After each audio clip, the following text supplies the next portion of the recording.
திருநங்கைகள் திருநம்பிகளுக்கான தனி வரைவு கொள்கையை தமிழக அரசு நிறைவேற்ற வேண்டும் என கோரிக்கை எழுந்துள்ள அதே சமயத்தில் LGBTQ பிரிவினருக்கு பகிர்ந்தளிக்க கூடாது என்ற கோரிக்கையும் முன்வைக்கப்படுகிறது.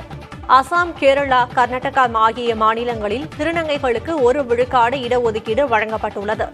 தமிழ்நாட்டில் 2 விழுக்காடு இடஒதுக்கீடு உள்ளிட்ட சலுகைக்காக திருநங்கைகள் தொடர்ச்சியாக கோரிக்கைகளை முன்வைத்து வரும் நிலையில் நீதிமன்ற உத்தரவுப்படி LGBTQIA+ பிரிவினருக்கு கல்வி, மருத்துவம், வேலைவாய்ப்பில் முன்னுரிமை அளிப்பது தொடர்பாக வரைவு கொள்கைகளை தமிழக அரசு வகுத்துள்ளது.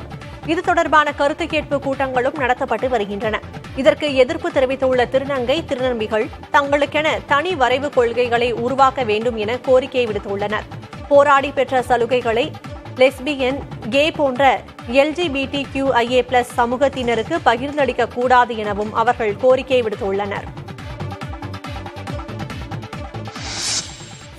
செக்ஸுவல் ஓரியன்டேஷனையும் ஜெண்டரையும் நம்ம ஜெண்டருங்கிறது ஒரு பாலின அடையாளத்தையும் செக்ஸுவல் ஓரியன்டேஷனுக்காக அவங்க நாங்களும் இந்த பாலினம் அப்படின்னு சொல்லிக்கிறதையும் நம்ம சேர்த்துக்க வேண்டாம் அப்படின்றத எங்களோட கருத்து.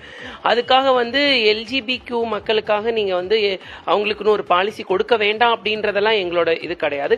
அவங்களுக்கான பாலிசி இருந்தா இருக்கட்டும், அது தனித்துவமா அவங்களுக்கு இருக்கட்டும். ஏன்னா டிரான்ஸ்ஜெண்டருக்கு, திருநங்கையர், திருநம்பிகள் மற்றும் இன்டர்செக்ஸ் பீப்புளுக்கு தனித்துவமான ஒரு பாலிசி வேணும் அப்படின்றத. ஸோ LGBTQ மக்கள் அப்படி இல்லை. அவங்க செக்ஸுவல் ஓரியன்டேஷனுக்காக மட்டும் நான் லெஸ்பியன், கே அப்படின்றத சொல்லிட்டு அவங்களும் ஒரு சக மனுஷங்களா ஆண்களாகவும் பெண்களாகவும் வளம் வந்துட்டு இருக்கிறாங்க.